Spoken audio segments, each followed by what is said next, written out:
जी, आज मैनेजमेंट की थ्योरीज़ करेंगे और मैनेजमेंट की थ्योरीज़ के अंदर सबसे पहली जो चीज़ है हमारी वो ये कि एडमिनिस्ट्रेशन और जो मैनेजमेंट है इसके अंदर क्या फ़र्क है, ठीक है? 2-4 बातों के अंदर मैं आपको फ़र्क बता दूँगा और आपको जब भी इस तरह का कोई सवाल आएगा, जहाँ पे एडमिनिस्ट्रेशन और मैनेजमेंट के दरमियान फ़र्क करना होगा, आपका खुद ब खुद ही माइंड उधर चला जाएगा। देखिए एडमिनिस्ट्रेशन भी बेसिकली मैनेजमेंट ही है। मैनेजमेंट एक जनरल टर्म है, एक कॉमन टर्म है और हमेशा मैनेजमेंट ही बोला जाता है। वर्ड एडमिनिस्ट्रेशन तभी बोला जाता है जब वो फ़र्क करना चाह रहा हो कि एडमिनिस्ट्रेशन और मैनेजमेंट के अंदर फ़र्क क्या है। एडमिनिस्ट्रेशन का मतलब जो है वो जैसे लुक आफ्टर चीज़ों को देखना और जबकि मैनेजमेंट क्या है कि चीज़ों को एग्ज़ीक्यूट करवाना, चीज़ों को डन करवाना, बाय हैंड किसी को काम को करवाना, इस तरह बोलते हैं। Administration upper level, higher level की मैनेजमेंट है। यानी जैसे मैनेजमेंट होती है ना, higher level management, middle level management, lower level management. अब हायर लेवल वाले जो बड़े-बड़े थंब होते हैं, यानी बड़े-बड़े अफ़सर कह लें, जीएम हो गया, इस तरह कह लें जो उसका का डायरेक्टर हो गया। उसके बाद फिर मिडल लेवल मैनेजमेंट हो गए, जो मैनेजर, क्वालिटी मैनेजर, फलाँ मैनेजर और फिर उसके बाद लोअर लेवल मैनेजमेंट हो गए, जैसे कोई सुपरवाइज़र होता है या मतलब एक छोटे यूनिट का कोई मैनेजर होता है तो उसे वो लोअर लेवल मैनेजमेंट हो जाएगा। तो बेसिकली जो हायर लेवल मैनेजमेंट होती है, ये वो मैनेजमेंट इनको एडमिनिस्ट्रेशन कहा जाता है। इनका काम क्या होता है, ये कंपनी की जो पॉलिसी बनानी होती है, जो कंपनी है, कोई कारोबार है, कोई स्कूल है, कोई चीज़ भी है, जो उसके बारे में पॉलिसी बनाते हैं, वो एडमिनिस्ट्रेशन वाले बनाते हैं। उसके लिए गोल सेट करना, उनके ऑब्जेक्टिव सेट करना, उनकी पॉलिसी बनाना, उनका प्लान सेट करना, उनके मुतालिक बड़े-बड़े फैसले करना, बड़ी-बड़ी रिक्रूटमेंट करना, यानी वो हायरिंग करनी एम्प्लॉइज़ को ट्रेनिंग देनी, एम्प्लॉइज़ को जो है वो तनख्वाह देने के हवाले से बात करनी। इसके अलावा जो कितनी हमने प्रोडक्शन 1 साल के अंदर करनी है, वो टारगेट सेट करने और मतलब इस तरह जो बड़े-बड़े काम होते हैं किसी ऑर्गेनाइज़ेशन को जहाँ कंपनी को डायरेक्ट को लॉस हो रहा होता है बड़ी एक चीज़ से यानी बड़ा मार्जिन से कंपनी को फ़ायदा हो रहा होता है, बड़े मार्जिन से कंपनी को नुकसान हो रहा होता है, इन चीज़ों को देखने वाली होती है, वो हायर लेवल मैनेजमेंट होती है। अब जो लोअर लेवल मैनेजमेंट होती है, दूसरी जो मैनेजमेंट जिसे बोलते हैं हम, तो ये इसका काम होता है एग्ज़ीक्यूट करवाना। यानी वो जो पॉलिसी बनाई गई, जो प्लान, जो ऑब्जेक्टिव, जो चीज़ें सेट की गई, जो डिसीज़न लिए गए, उन डिसीज़न को इम्प्लीमेंट करवाना, उनको निचली सतह पे लागू करवाना, ये इसका काम होता है, ये जो मैनेजमेंट है, इसका काम होता है। और इसके अलावा बजटिंग वगैरह वो करते हैं। यहाँ पे फिर मैन्युफैक्चरिंग ऑफ एडमिनिस्ट्रेशन यानी ये डिसीजन मेकिंग करना, पॉलिसी बनाना, ऑब्जेक्टिव सेट करना, बजटिंग करना, रिक्रूटमेंट करना, ट्रेनिंग करना, ये टॉप लेवल के होती है इसे एडमिनिस्ट्रेशन बोलते हैं। जबकि मैनेजमेंट का क्या काम होता है कि ये जी प्लानिंग करना, प्लानिंग से मुराद ये वो प्लानिंग नहीं है कि जो एक ओवरऑल प्लानिंग से मुराद है कि आपने उन लोगों से, जो आपके मतहत चंद लोग हैं, उनसे काम लेने के लिए प्लानिंग करना, काम की डिस्ट्रीब्यूशन करना, हर एक को तरतीब के साथ काम देना, चीज़ों को ऑर्गेनाइज़ करना, लोगों को जो अपने नीचे सबऑर्डिनेट्स हैं, उनको डायरेक्ट करना, उनको कंट्रोल करना, उनको इवैल्यूएट करना उनकी परफॉर्मेंस को। Planning and organizing are administration pillar and directing and controlling are management pillar, ठीक है? यानी अगर बड़े लेवल पे देखिए प्लान करना और ऑर्गेनाइज करना चीज़ों को तरतीब से वो एडमिनिस्ट्रेशन का काम है और डायरेक्ट करना, कंट्रोल करना सबऑर्डिनेट को, तो वो जो है वो मैनेजमेंट का काम है। बाकी ये एचआरएम बोलते हैं, ह्यूमन रिसोर्स मैनेजमेंट, और एमआरएम मटेरियल रिसोर्स मैनेजमेंट बोला जाता है। तो ये एडमिनिस्ट्रेशन और मैनेजमेंट का फर्क था, यानी एडमिनिस्ट्रेशन वाले हायर लेवल वाले होते हैं और मैनेजमेंट वाले लोअर लेवल, वो इम्प्लीमेंट करवाते हैं और वो पॉलिसी बनाते हैं। अब आते हैं सुपरविजन और इंस्पेक्शन के अंदर क्या फर्क है। सुपरविजन यानी सुपरवाइज करना, निगरानी करना। अब मैं सर ये पहले इसकी रिपीट आपको कर मिसाल दे दूं फिर से। इस एडमिनिस्ट्रेशन चीज और को। मैनेजमेंट सर बड़ा कौन सा इनमें से? एडमिनिस्ट्रेशन बड़ा है, अभी तो बता रहा था कि अगर मैनेजमेंट के 3 लेवल किए जाए ना, तो higher level management, middle level management, lower level management. जो हायर लेवल मैनेजमेंट होगी उसको हम एडमिनिस्ट्रेशन बोल रहे होंगे।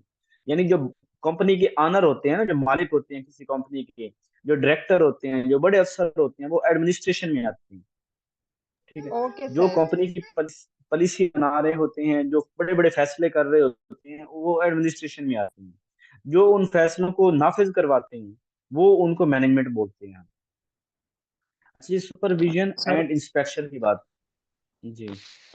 सर अगर स्कूल के एनवायरनमेंट में हम देखें तो जो हमारा एचएम है वो एडमिनिस्ट्रेशन में आ जाएगा, टीचर्स हैं वो मैनेजमेंट में आ जाएंगे, इस तरह से कह सकते जी बिल्कुल, देखें, अब एक हल्का आप देखना ना, बात सिर्फ स्कूल की हो रही है। हम ओवरऑल अगर देखें ना, पंजाब की बात करें, तो हम कहेंगे कि पंजाब लेवल पे देख रहे हैं, तो हम कहेंगे जो सेक्रेटरी है ना, वो एडमिनिस्ट्रेशन में शामिल है।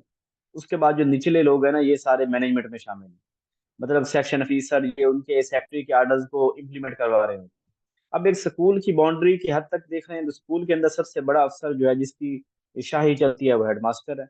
कि वो चीज़ों को जो है ना, अपने लिहाज से चेंज करवा सकता है कि फलां टेस्ट ये कब रख लो, ये चीज़ इस डेट को कर लो, फलां काम इस तरह कर लें। अब वो ऊपर एडमिनिस्ट्रेशन है हमारी, और हम जो नीचे हैं उसकी दी हुई डायरेक्शन को इम्प्लीमेंट करवा रहे हैं, बच्चों के ऊपर नाफिज कर रहे हैं, स्कूल के ऊपर नाफिज कर रहे हैं।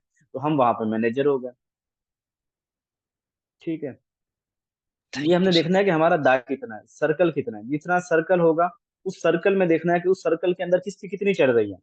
उस सर्कल के अंदर जो बॉस होगा, उसको हम एडमिनिस्ट्रेशन बोल देंगे। और उस सर्कल के अंदर जो उस बॉस की बातों को आगे नाफिज कर रहा होगा, वो मैनेजर हो जाएगा। अच्छा जी, इसके बाद सुपरविजन एंड इंस्पेक्शन। सुपरविजन जो है, सुपरवाइज करना, निगरानी करना। पहले इसकी एक मिसाल देख लेते हैं।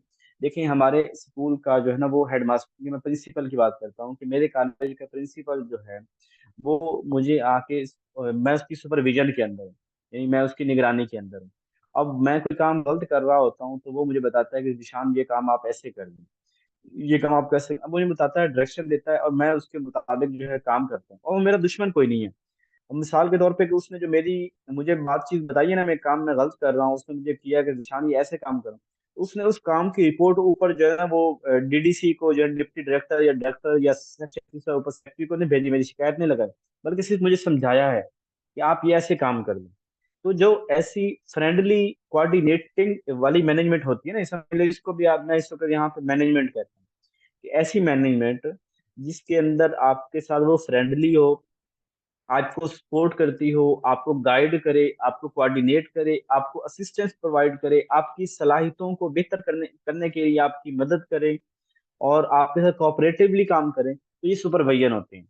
यानी जब भी सवाल आएगा, और सवाल के अंदर कोई एक भी ऐसा वर्ड आ जाता है जिसके अंदर बात हो, यानी जो कीवर्ड मैं यूज कर रहा हूँ, कि वो बात करता है, कि वो गाइड करता है, कोऑर्डिनेट करता है, वो कोऑपरेट करता है, वो फैसिलिटेट करता है, वो आपकी सलाहियतों को में इजाफा करता है, वो आपको आपके साथ सिंसियरली आपके साथ काम करता है, तो ऐसे बंदे को हम सुपरवाइजर कह रहे होते हैं, कि सुपरवाइजर होता है। अच्छा, अब जो है मिसाल के तौर पे, आउट मेरे पास, हमें तो चूंकि कॉलेज लेवल पे कोई नहीं पूछ सकता, कि हमें किसी का डर नहीं होता, चाहे वो डीसी आ जाए, कोई आ जाए, क्योंकि हम उनकी जुरिस्डिक्शन में नहीं आते। अगर हम यही देखें, मैं स्कूल लेवल पे बात करता हूँ, स्कूल लेवल पे हमारा एमई आता है। तो वो क्या करता है, कि वो हमारी इंस्पेक्शन करता है। और एमई जो है, वो इंस्पेक्शन कैसे करता है, कि हमारी अ, लिख लेता था कि ये इनका ये चीज इतनी है, ये इतनी है, और उसने आगे रिपोर्ट पेश करनी होती थी। जहां पे कोई ऐसा ऑफिसर, जिसका जस्ट काम ये होता है, कि वो उसने आके हमारी गलती को देखना है, और उन गलतियों के मुतालिक आगे हाई अफ्स को जो है, वो उसने रिपोर्ट पेश कर देनी है हमारी। जहाँ पे हमें हमारा खौफ का एलिमेंट शामिल हो, जहाँ पे फियर का एलिमेंट शामिल हो, उसे हम इंस्पेक्शन बोलते हैं। ठीक है, यानी जहाँ डर का एलिमेंट शामिल हो, जहाँ उसने जस्ट आपको देखना है, आपके फॉल्ट्स को देखना है, और ऊपर रिपोर्ट पेश करनी है, और आपको कुछ सिखाना मकसूद नहीं, उसका आपकी रहनुमाई करना उसका मतलब नहीं है। बस उसने आपको देखना है, हाँ जी ये कैसे कर रहा है, ठीक है, उसने नोट कर लिया, उसने ऊपर भेज दिया। या हो सकता है कि अगर कोई और वैसे आपकी इंसल्ट भी, डीसी आ गया है, एसी आ गया स्कूल के अंदर, और वो वहां हमारी इंसल्ट भी कर सकता है। तो इसको कि ये जो स्कूल एजुकेशन डिपार्टमेंट है, डिस्ट्रिक्ट गवर्नमेंट के मतहत आता है ना, डिस्ट्रिक्ट है इसका, सारी एग्जेक्टिव बॉडी होती है, और डिस्ट्रिक्ट का सीईओ होता है। तो वो वाला आपको वो डांट डपट भी कर सकता है, तो वो उसके अंदर इंस्पेक्शन का अमल शामिल होगा। तो इंस्पेक्शन होती है जो आउट ऑफ डिपार्टमेंट होती है, जहाँ खौफ होता है, जहाँ फेयर होता है, जहाँ वो एक रिपोर्ट आगे पेश करनी होती है उन्होंने, तो उन्हें हम इंस्पेक्शन बोलते हैं। अब मुझे बताइए जरा, इंस्पेक्शन और सुपरविजन के अंदर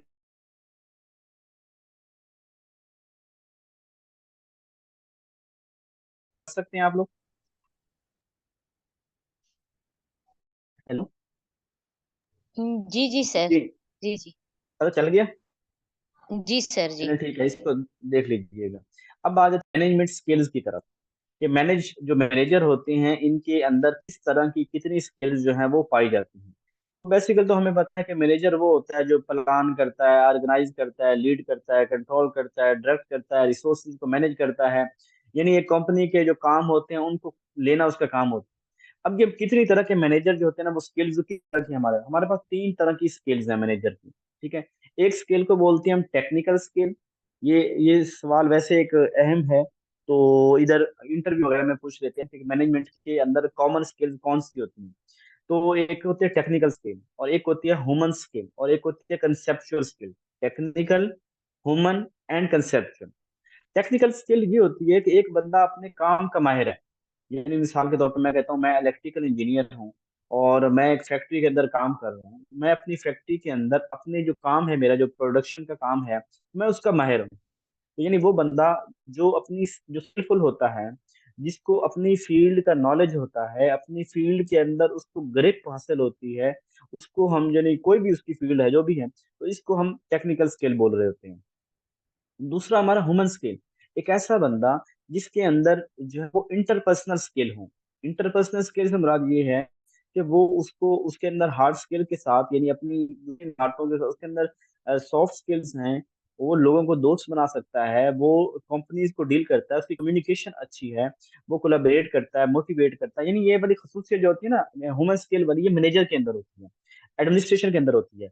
यानी वो हर एक को, ये देखो ना, लोगों से काम लेना एक बहुत बड़ा आर्ट है, कि हम लोगों से काम कैसे लेते हैं। आपके घर के अंदर एक मुलाजमा भी हो ना, तो उस मुलाजमा से भी काम लेना एक आर्ट है। तो जो ह्यूमन स्किल वाले हैं, इनके अंदर इंसानों को डील करने की सलाहियत होती है, लोगों के साथ जल्दी रिलेशनशिप बना लेते हैं, लोगों को मोटिवेट करते हैं, अपनी कम्युनिकेशन को लोगों को अपना गर्विदा बना लेते हैं।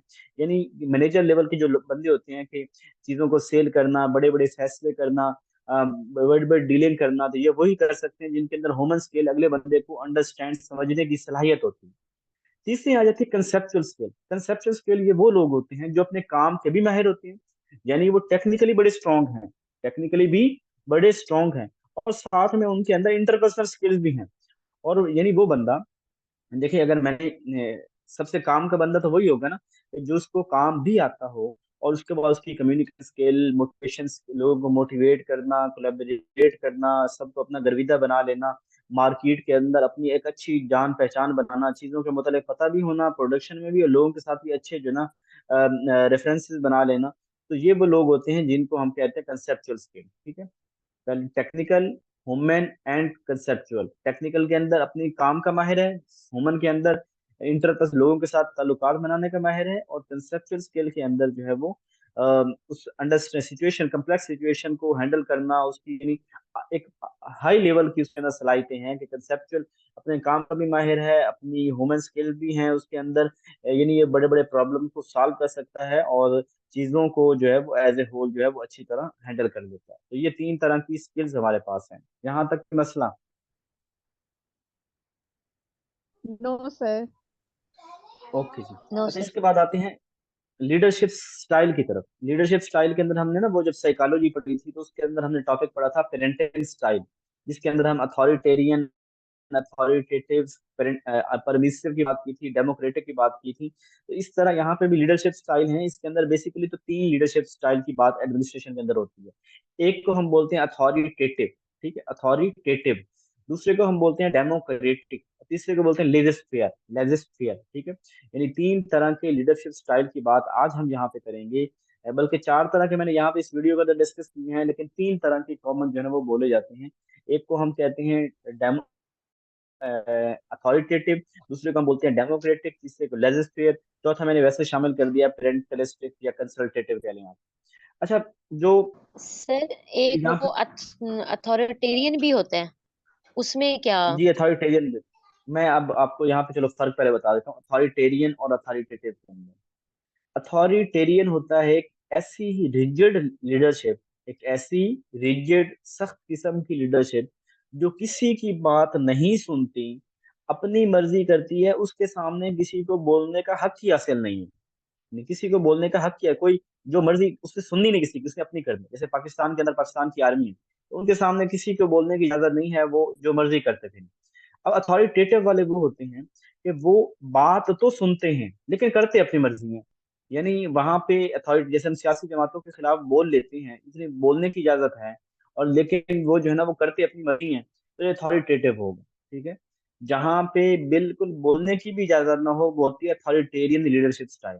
और जहाँ पे बोलने की इजाजत हो, आप अपनी राय देते हैं, लेकिन आपकी राय के ऊपर अमल होगा या नहीं होगा ये सवाबदीद नहीं है, ये उसको हम कहते हैं कि ऑटो करेक्ट अथॉरिटेटिव बोलिंग। फिर दूसरी है तीसरी डेमोक्रेटिक। डेमोक्रेटिक लीडरशिप होती है कि जो बात सुनते भी हैं और उन बातों के, इन लोगों की बात सुनते हैं, उनके बातों के ऊपर फिर राय से, उनके मशवरे से उनके ऊपर अमल भी करते हैं। ये मशवरे में शामिल मुशावरत करते हैं, ये उनको पार्टिसिपेट करते हैं अपने फैसलों के अंदर और उनको साथ लेके चलते हैं। जैसे एम्प्लॉइज की खुश हो जहाँ पे वहां पे। तो इसके बाद है लेजिस्लेटिव, ये किसी को नहीं पूछते, ये कहते हैं यार एक दफा काम जिम्मे लगा दिया कि ये आपने फलां काम करके आना है, फलां आपके जिम्मे, वो कह दिया। उसके बाद ये जो है ना लेजिस्लेटिव वाले, ये उनको आजाद छोड़ देते हैं। ये कहते हैं कि मैं अब आपसे मिसाल के तौर पे बच्चों को काम देता हूँ और कहता हूँ बच्चों मैंने घंटे के बाद आपसे ना ये काम आपका चेक करना है, तो अभी कर लें बैठ।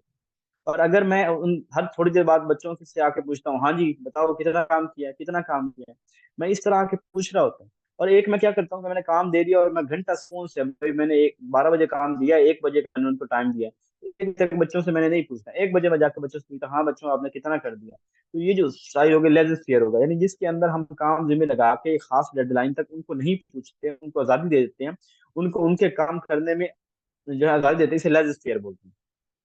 फिर है पेरेंटलिस्टिक कंसल्टेटिव, इसको परमिसिव भी कह सकते हैं। ठीक है, परमिसिव का भी किसी ने पूछा।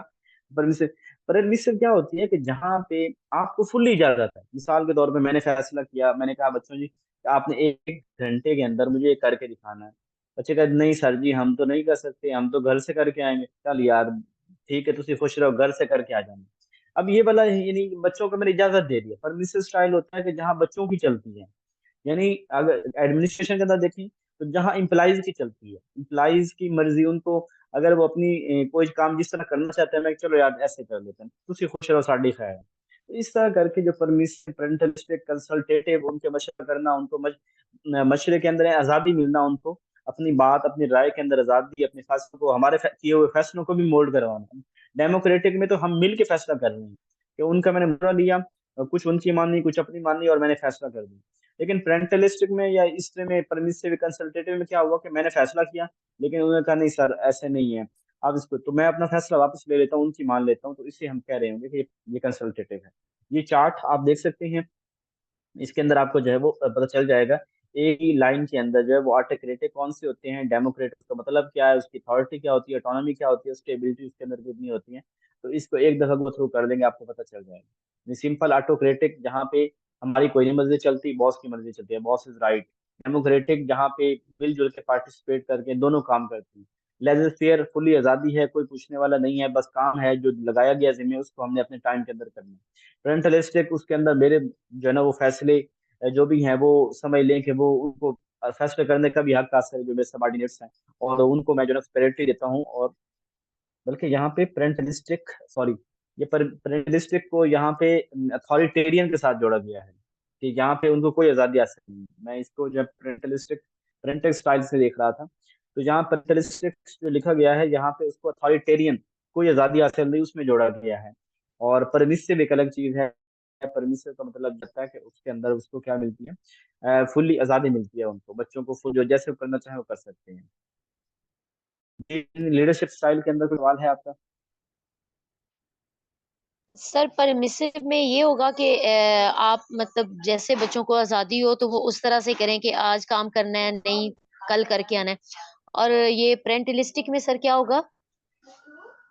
पेरेंटलिस्टिक वही कंसेप्ट में अथॉरिटेरियन का आपको नहीं दिया, जी जी अथॉरिटेरियन वाला के उसमें जी तो जी, वो ये उसके अथॉरिटेरियन वाली साथ बात ही है, है, लिंक्ड है।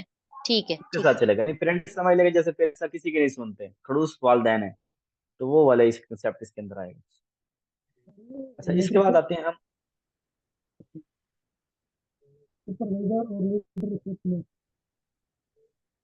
उमर फारूक साहब, आपका जो है ना एक मुझे ना लिख के मैसेज कर दें, आपकी ना वॉइस कोई नहीं आती समझ में, मैसेज टाइप कर दीजिएगा ये माइक लगे। जी इरफान साहब।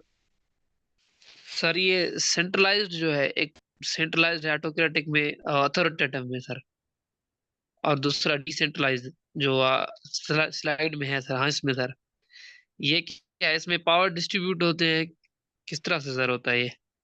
में सेंट्रलाइज्ड होती है, जहाँ पे एक बंदे के पास सारी पावर होती है। ये ऑटोक्रेटिक सेंट्रलाइज्ड होती है, यानी मिसाल के तौर पे ऊपर जो मैनेजर बैठा है ना, उसी की सारी चल रही है।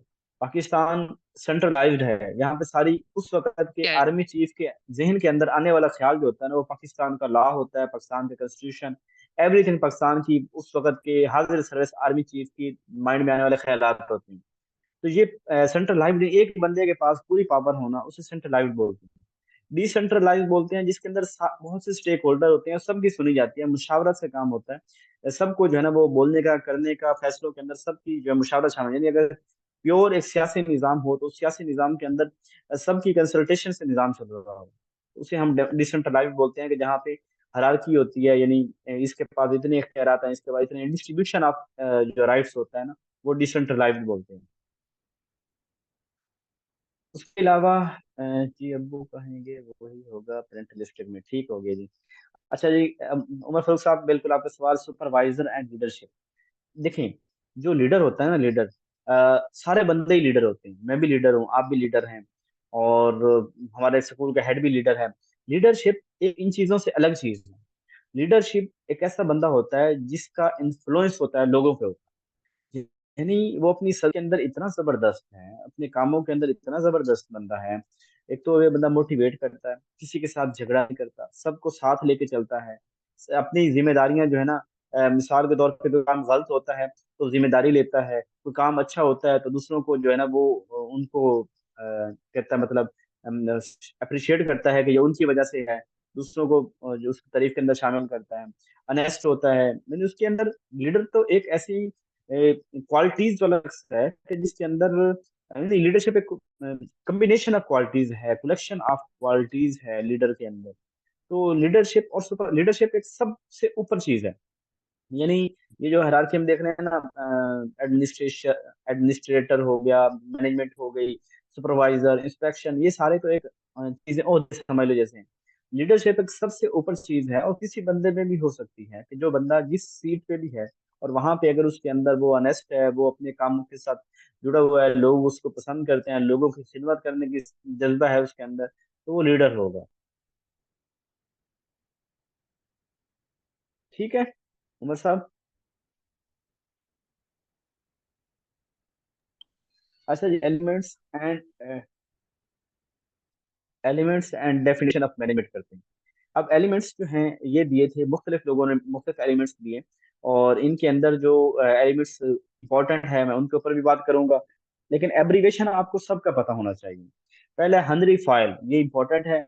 हनरी फाइल ने 1957 1957 के अंदर पीओ ट्रिपल सी याद रख लेना, ये उसने दिए थे। यानी उसने कहा था, ये एलिमेंट्स और मैनेजमेंट से मुराद ये है कि कुछ लोग हैं जिन्होंने कहा कि ये वाली जो मैनेजर होगा ना, मैनेजमेंट, उसके अंदर ये 5 क्वालिटीज होंगी। किसी ने 7 बताई, किसी ने 4 बताई, किसी ने 3 बताई। तो ये वाली, तो जो हनरी फायल था ना, जिसने वो जो कौन सी थ्योरी दी थी, ऑपरेशनल मैनेजमेंट थ्योरी भी दी थी, operational management theory Henry file ने दी थी, और जिसके 14 पॉइंट्स भी हैं। मेरे ख्याल आज नहीं, कल शायद वो डिस्कशन के अंदर वो शामिल होंगे। जैसे PO triple C, planning, organizing, commanding, coordinating, controlling. यानी हनरी फाइल कहता है कि लीडर वो होगा जिसके अंदर ये 5 क्वालिटीज होंगी। तो आपने इसके जो है ना वो एब्रीवेशन जो है वो याद रखना है। दूसरा फिर लुथर बुलेक एंड उर्विक, इसे बोलते हैं बुलेक एंड उर्विक, ये बहुत इंपॉर्टेंट है। बुलेक एंड उर्विक है 1961 के अंदर, ब्रिटिश का ये है रहने वाले बुलेक एंड उर्विक। इन्होंने दिए थे, तो इन्होंने 7 पॉइंट दिए थे। पोस्ट कार्ब, तो ये जो है ना, P planning, O organising, S staffing, D directing, और सी ओ, ठीक है ना, यहाँ याद रख लें। सी और ओ दोनों को मिला के है coordinating, are reporting, B budgeting. तो पोस्ट कार्ड कंसेप्ट बुरेक उलेक एंड उर्विक ने दिया था, 1961 में दिया था, और ब्रिटिश का ये रहने वाला था। उसके बाद है Koontz and O'Donnell, 1960, post DC, POSD, planning, organizing, staffing, directing, controlling. ठीक है, ये इंपॉर्टेंट नहीं है, पिछले 2 इंपॉर्टेंट हैं, ये मैंने देखे हैं पेपर के अंदर, बुलेक एंड उर्विक वाला, और ये हनरी फाइल वाला। बाकी ये वाला डोनल को बस जेन में रख ले, अगर ये आए तो आपको उसका जो है ना वो पता हो। डेले ने कहा 1965 में पोस्ट डीड दिया, planning, organizing, staffing, directing, involving, reporting, ठीक है।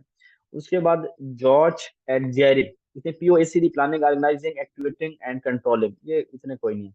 अब प्लानिंग क्या होता है, ये हर एक की मैंने डेफिनेशन भी लिख दी।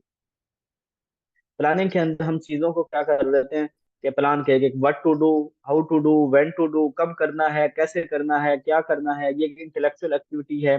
और इसके अंदर ये फ्यूचर के अंदर चीज होती है। उसके बाद, एक मिनट,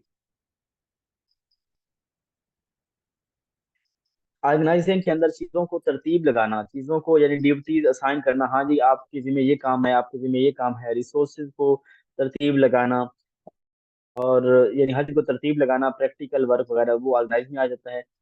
स्टाफिंग के अंदर यानी वो लोगों को हायर करना, उनको ट्रेनिंग करवाना, या उनको जो है वो काम जिम्मे लगाना, स्टाफिंग इन लोगों को हायर करना। डायरेक्टिंग के अंदर उनको डायरेक्ट करना, इंस्ट्रक्शन देना, गाइड करना, काउंसलिंग करना, मोटिवेट करना, डायरेक्शन देना, वो डायरेक्टिंग में आ जाएगा। कोऑर्डिनेट में कोऑर्डिनेट करना, यानी उनको मुख्तलिफ काम जो है वो करने के अंदर उनको उनको हेल्प करना, मुख्तलिफ लोगों के साथ रिलेशनशिप का होना, कहाँ कब कैसे काम करना है, कोऑर्डिनेशन। रिपोर्टिंग के अंदर रिपोर्ट लिख के भेजना कि जो वो काम कर रहे हैं वो काम कैसे कर रहे हैं, उनकी परफॉर्मेंस कैसे है, उसको रिपोर्ट बनाना।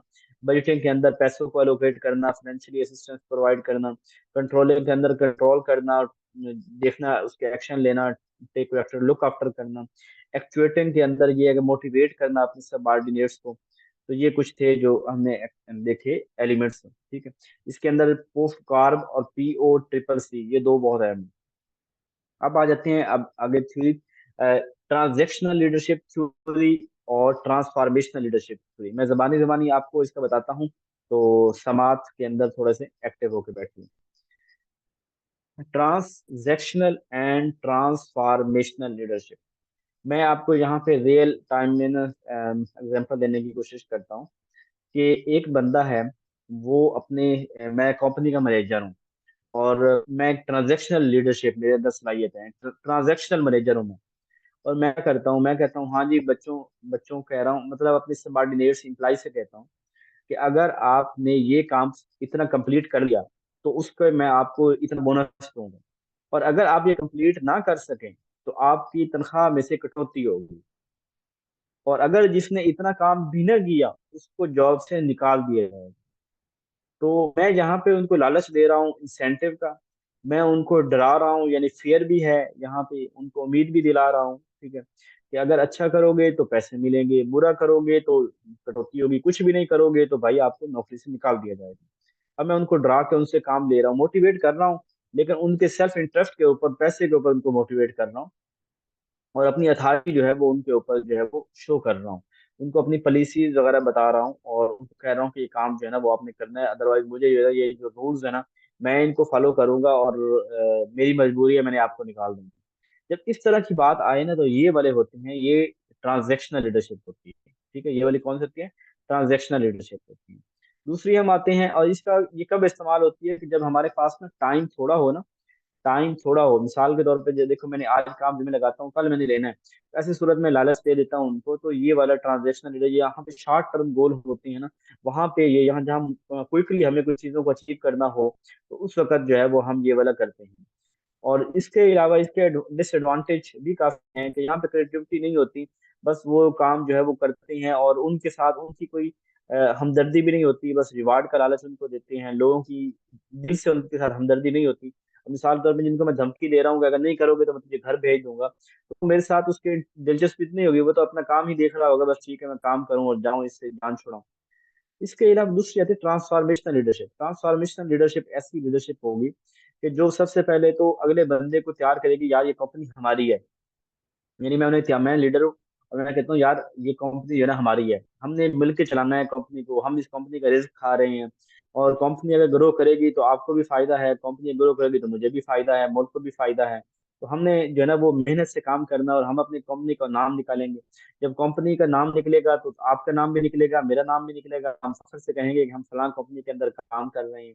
यहाँ पे मैं उसको कॉमन इंटरेस्ट के ऊपर कायल कर रहा हूँ, यानी पूरी इंडस्ट्री है जो भी जहाँ पे भी है, मैं उसको अपने इम्प्लाई सबॉर्डिनेट्स को तैयार कर रहा हूँ कि वो मेरे साथ खड़ा हो, किसी बगैर किसी लालच के, मैंने उसको इंसेंटिव का लालच नहीं दिया, मैंने बस ये कहा है कि कंपनी आपकी है, मैंने उसको ये कहा है कि उसको क्या कहते हैं, सेंस ऑफ ऑनरशिप जो है वो ये उसको दी है, और उसको मोटिवेट करना, इंस्पायर किया है, उसको एक कॉमन गोल के ऊपर जो है ना वो उसके फिर उसको टास्क देता हूँ कि आप ये काम करो। और फिर अगर वो काम कहीं पे उसके जिम्मे लगाता हूँ, नहीं कर सकता, मैं साथ उसके काम भी करवाता हूँ, यानी मिलजुल के हम काम करते हैं। मैनेजर जो है ना यहाँ पे उसका एहसास करता है, और फिर पहले आसान काम फिर मुश्किल कामों की तरफ चैलेंजिंग टास्क उसको देते हैं। ये वाली होती है ट्रांजेक्शनल लीडरशिप, ठीक है। इंडिविजुअल कंसिडरेशन, आइडियलाइज, इंटेलेक्चुअल, ये तीनों चीजों को हम देख रहे होते हैं कि उसकी सलाहितें, इन चीजों को आइडियलाइज करना है, इंटेलेक्चुअल को, इसको देख रहे होते हैं। यानी यहाँ पे मोटिवेट करते हैं एम्प्लॉइज को, एम्प्लॉइज की परफॉर्मेंस इससे भी होती है, इनोवेशन होती है, यहाँ पे क्रिएटिविटी होती है। और यहाँ पे चूंकि मैं निकालता नहीं हूँ एम्प्लॉइज को, मैं कहता हूँ हम फैमिली की तरह हैं, तो यहाँ एम्प्लॉइज का टर्न ओवर कम होता है। यानी ये नहीं है कि एक एम्प्लॉय 6 महीने के लिए आया, वो गया तो फिर अगला आ गया, यानी यहाँ पे एम्प्लॉइज जो है वो लंबे अरसे तक साथ जुड़ के रहते हैं। ये था हमारा ट्रांजैक्शनल और ट्रांसफॉर्मेशनल लीडरशिप का। इसके अंदर किसी कोई मसला है तो पूछ लें, बाकी ये मैंने अगला फर्क वाली वीडियो भी आपके सामने दी है।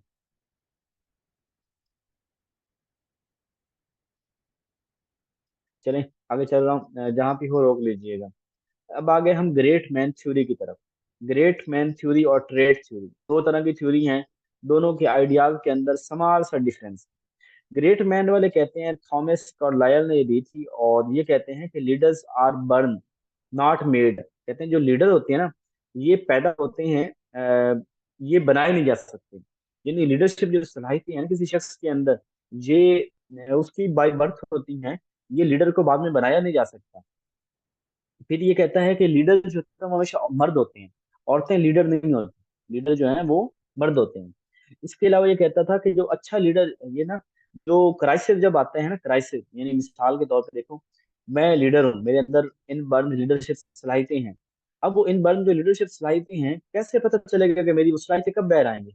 जब कोई ऐसी सिचुएशन क्रिएट होगी जहां ऐसे मसले का सामना होगा, जो बड़ा गंभीर किस्म का या मुश्किल या क्राइसिस होगा, उस वक्त मैं उसको टैकल करूंगा, तो वहां पे जो मेरे अंदर छुपी हुई लीडरशिप सलाहितें हैं वो बाहर आएंगी। तो ये होती है ग्रेट मैन थ्योरी। दूसरी ट्रेड थ्योरी।